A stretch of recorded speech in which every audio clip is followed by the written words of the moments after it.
Hi, I'm Diva from Musical Hell, and I know the score.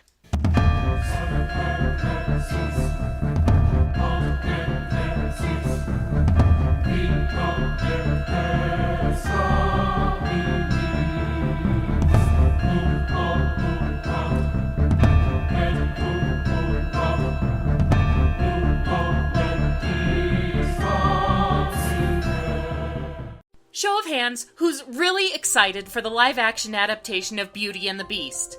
Or at least is really excited on one hand, but on the other is thinking, okay, Disney, just don't F this up, because we're talking about one of your greatest movies ever, and if it goes bad, there will be no limit to the fan rage? Yeah, me too. But March is a long way away, so let's have a look at another version of the Madame Le Prince de Beaumont fairy tale, one to which Disney and many others owe a great debt, Jean Cocteau's 1946 classic La Belle et la Bête. Cocteau described himself as a poet first and a filmmaker second, and this movie, one of France's first cinematic achievements after the ravages of World War II, is a poem in many ways, symbolic, abstract, and haunting. The original score by Georges Auric contributes to that mood in many ways, but there is another musical connection to this particular film. In the early 90s, minimalist composer Philip Glass composed an operatic trilogy based on Cocteau's work. But while his versions of Orphée and Les Enfants Terribles are traditionally staged adaptations, he went a completely different route with Belle et la Bête, setting the screenplay word for word to music and performing it in sync with the movie. An operatic dub track, if you will. So, how do the soundtracks compare? Let's find out. I have to give Auric props for one of the simplest yet most effective musical devices I've encountered in a movie, underscoring the opening narrative crawl with a sustained drum roll. Like the text, this heightens the anticipation of what we're about to see, creating a brilliant lead-in to the fairy tale to come.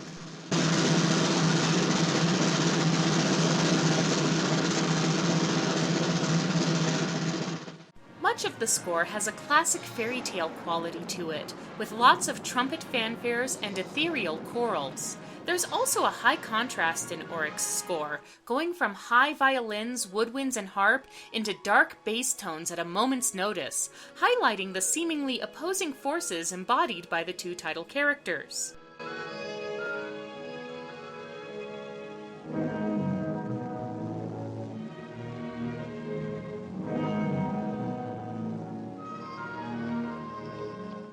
But Auric's score says a lot not only through music, but through its absence as well.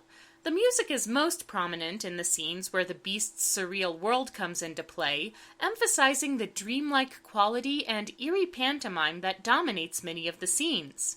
In contrast, the scenes which take place in the prosaic non-magical world feature much less underscore. A notable exception is for the scenes involving Avenot, the proto-Gaston who functions as the beast's foil and rival for Belle's affections. Cocteau focuses a lot on the parallels between the beast and Avenot, both are played by Jean Marais, and the music is another line drawn between the two characters. Je sais à quoi vous pensez. Je suis un schnappant. Auprès de vous, je travaillerai. Nous quittons la ville et les tavernes. Répondez. Qu'avez-vous? Auric's music is so essential to setting the mood of the movie that at first it's a little jarring when you watch it with the Philip Glass opera. Indeed, with all the sound effects cut from the first scene, it feels almost as bizarre as the movie's more fantastic moments.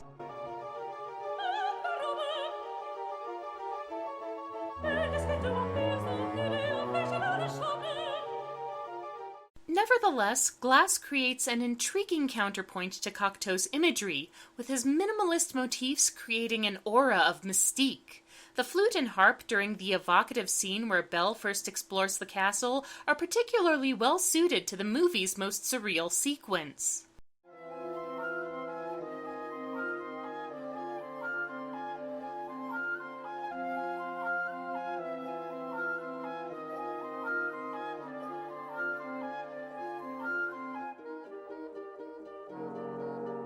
I also like the music for the dinner scene between Belle and the Beast. It's ominous but alluring at the same time, highlighting the almost sexual tension present.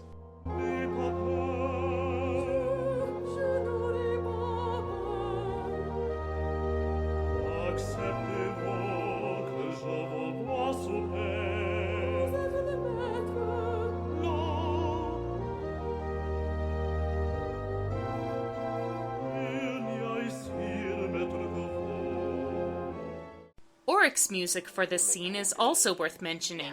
It's courtly and almost ironically civil, putting more emphasis on how Belle is carefully feeling out her new situation.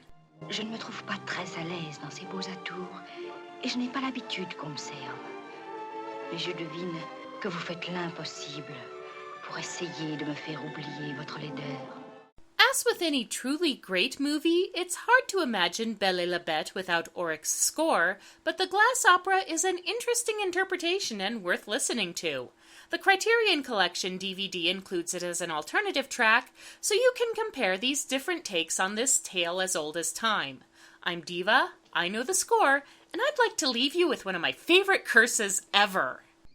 Le diable vous éclabousse et vous couvre de crottes.